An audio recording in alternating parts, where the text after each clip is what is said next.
Sveiki draugai, tai šiandien jums parodysim lietuvišką versiją M5 BMW Tram 9 kėbulas pirmų metų. Tai iš tikrųjų čia vienas iš geresnių variantų, ką buvo įmanoma rasti pas mus Lietuvoje ir jums parodyti. Tai dabar chebra pažiūrim karštą intro ir važiuojam toliau.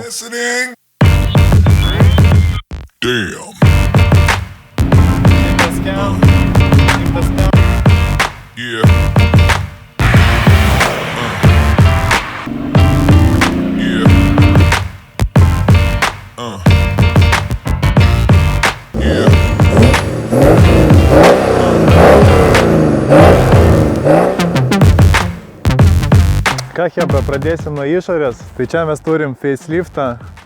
Buvo gaminami nuo 5 metų, 95 iki 2004 metų. Tai nuo 2000-ųjų galo prasidėjo faceliftas. Čia mes turim pirmų metų jau faceliftą.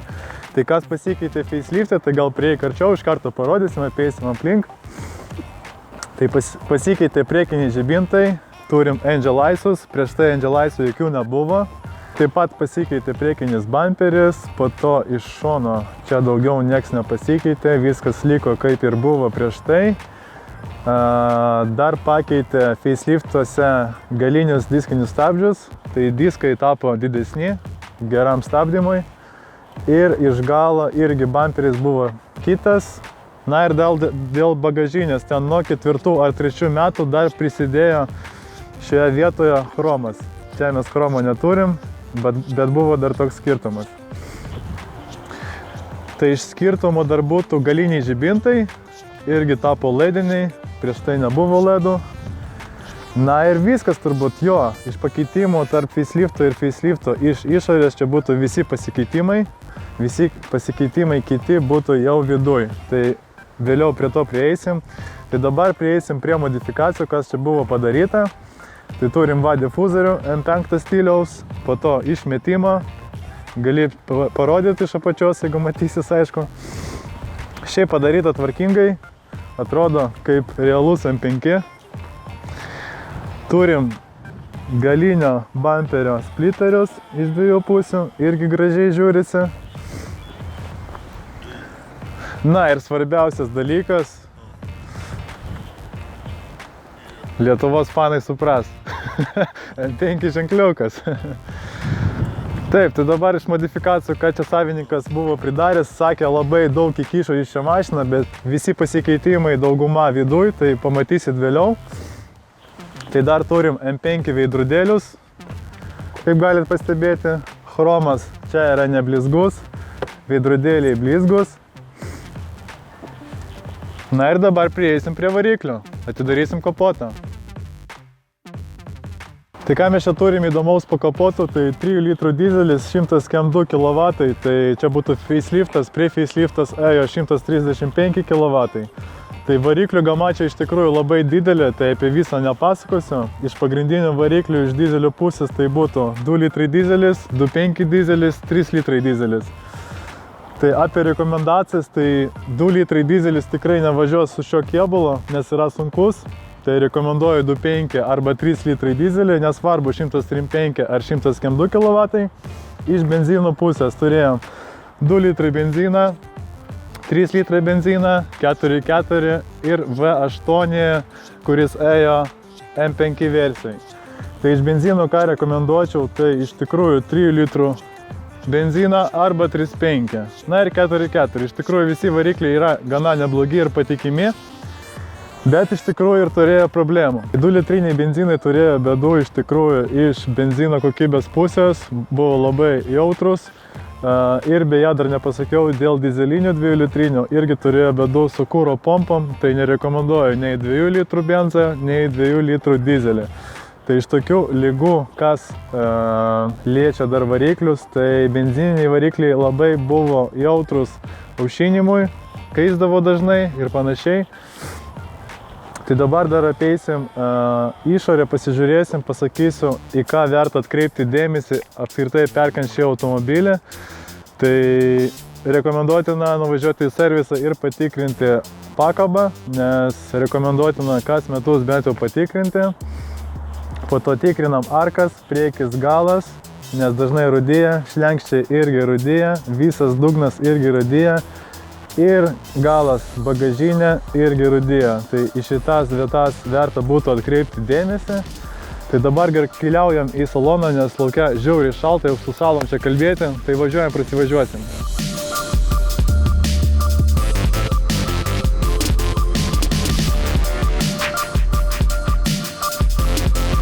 Ką chebra, važinėjau su ta slyva pusę dienos iš tikrųjų. Tai pradėsim gal nuo komplektacijos.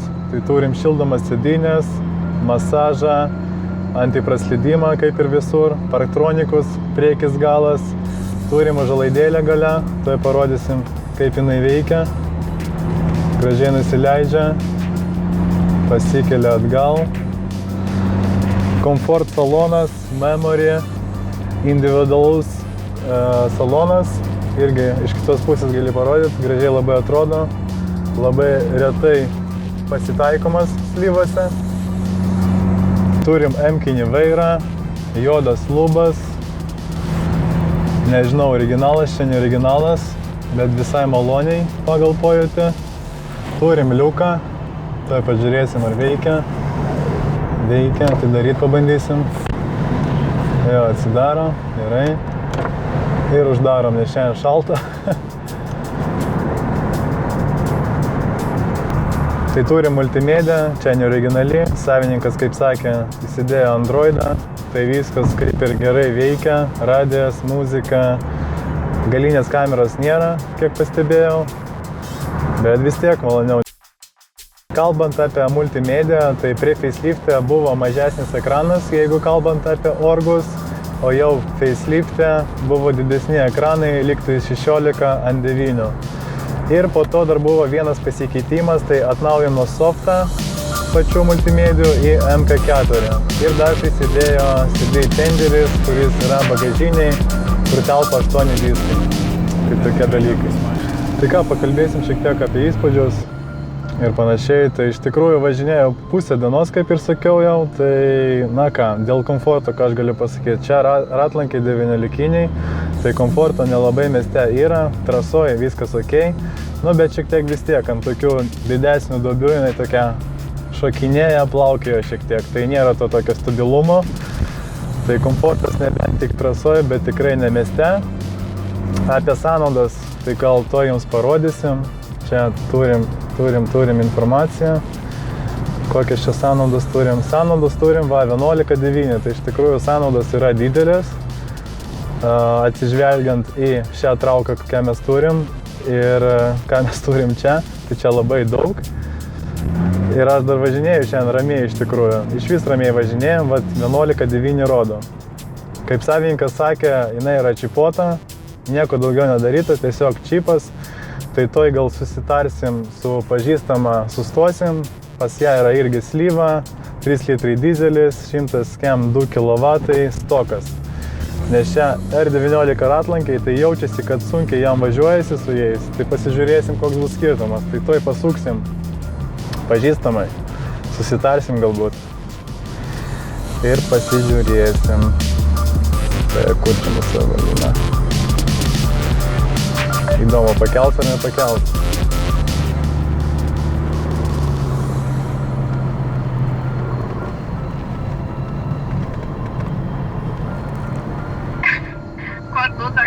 Nu labas, Evelina.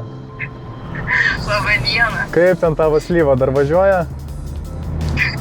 Iki šiandienos važiuoja. Sutvarkei gydimus? Kažką jo, kažką ne. Supratau. Kom užsiemi dabar? Neužimta? Nu, šiaip važiuoja padangas, tik tavos paimti kol kas.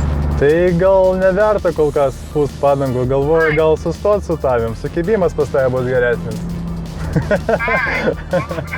Nes va, prie tavęs va dabar netoliesi čia važinėjom, tai gal po kokių, nežinau, 15-20 minučių susitiksim arbūzuose, ką manai?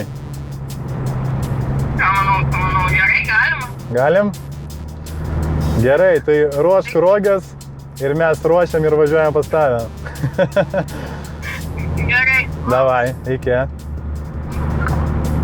Nu ką, chebra, laukit actioną, sustosim su slyva prieš slyvą, tai pažiūrėsim, kas laimės. Aš statau, kad jinai laimės, nes, kažkaip čia nesijaučia tos traukos iš vis. Tai vat, keliaujam. Ką, Cheba, artėjam link lokacijos, tai to sustosim prie Valyną. Beje, dar norėčiau pasakyti, kad šis automobilis yra ruošiamas pardavimui, tai kaina bus tikrai nemaža. Dėl komplektacijos, kaip suprantu, tai pabandykit dabar komentaruose atspėti, kiek šis variantas kainuos, o jau gale mes pasakysim, kokia ta kaina bus iš tikrųjų. Važiuojam. Ką, Chebra, atvykom į lokaciją, tai laukiame Valynos, o kol laukiame Valynos, paklausom, kaip skamba išmetimas.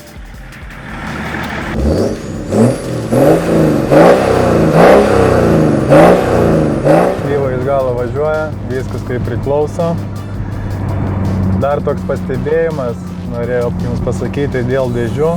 Tai aiškus dalykas, kad 20 metų automobiliui automatas žiauriai ilgai permeta bėgius.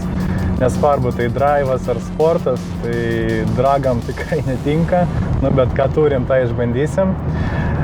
Dėl manualų. Manualai turėjo 5 bėgių ir 6 bėgių, čia mes turim automatą 5 bėgių, bet dar buvo automatai 4 bėgių. Tai va, grįžtant prie dėžės, norėčiau jums parodyti, kaip tai atrodo realybėje. Tai pavyzdžiui, dabar važiuojam ant drive'o, jungiam manualą, 3 bėgis, važiuojam. Na ir dabar numetam atgal į drive'ą. Žiūrėkit. Apie 2 sekundės praeina. Kartais 3, kartais 2 sekundės. Tai va tiek reikia palaukti, kad perjungti, pavyzdžiui, drive'ą į manualą ar sportą į drive'ą. Bėgėjamės iki kiam ir 1, 2, 3 bėgėjamės. Tai 1, 2, 3.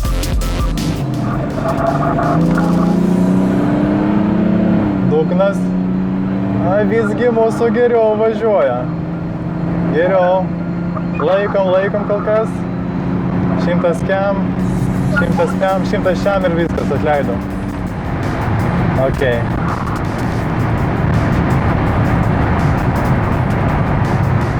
Gal dar vieną kartą pabandom, bet jau viskas aišku, kaip ir padaro mūsų čipotą slyvą, ne čipotą slyvą, nors keista, tai neįsivaizduoju, kaip ta slyva važiuoja. Gerai, tai apsisukam, pabandysim dar kartą. Ką, Chebra, antras bandymas, jungiam vėl sportą, su mechano nevargsiu. Kita slyva šalia. Tai 1, 2, 3, go! Aš palauksiu ir aš spaudžiu. O dabar matysim skirtumą. Ne, aš pavysiu ir aplenksiu. Ja. Gerai, gana. Ką, Chebra, tai šiandienai būtų tiek. Parodėm jums slyvą M5 lietuvišką versiją. Kokias trumpas išvadas galiu padaryti apie šį automobilį. Tai tikrai neverta dabar jo pirkti, nes jau 20 metų, jau ne tas automobilis, kas buvo 20 metų atgal. Bet kadangi skaitau jūsų komentarus, ką jūs prašote apžvelgti, tai prašom jums slyvą, aprodėm ir panašiai. Tai dar minėjau, dėl to, kad savininkas parduoda šį automobilį, tai tikrai taip, netrukus jau bus pardavimuose, tai kaina bus 7000 €, pridėsiu jo Instagramą čia, tai jeigu ką, kreipkitės. O jums, ačiū, kad pažiūrėjote iki galo, subscribinam kanalą, uždedam laiką ir iki greito.